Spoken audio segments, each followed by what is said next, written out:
Level with us on your next project, whether it be a rough grade or the finer trim.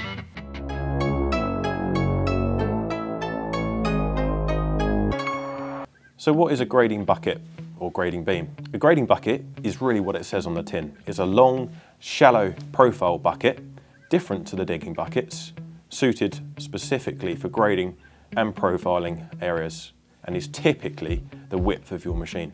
The grading beam is a wider and flatter attachment than the grading bucket. This means you can level or finish an area a lot quicker.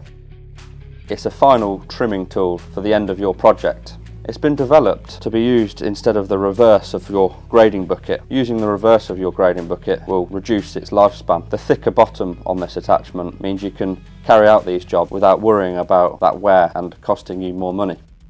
So the grading bucket, every man's best friend. Perfect for grading off areas or removing large bulk materials, soft materials from site and preparing the grounds ready for that next project. It's also excellent at backfilling and even ditch clearing. The grading beam is a more refined finishing tool, perfect for levelling or shaping once the bulk of the material has been removed or graded.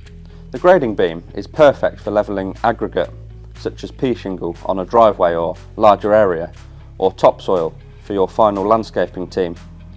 So in summary, the grading bucket is an excellent tool for shifting bulk material and for that grading off of your landscaped area. But if you really want a finer, neatly trimmed space ready for your topsoil or seeding, then the grading beam comes into its own. It can go wider than your machine, which allows you to cover more area in a shorter space of time. If you'd like to know more about how to use this grading beam, click here on this video and don't forget to follow us on our social media channels. It can go wider than your 1, 2, 3, 4, Rhinox, hashtag, can't stop this rhino. Tell me, Is my face that funny?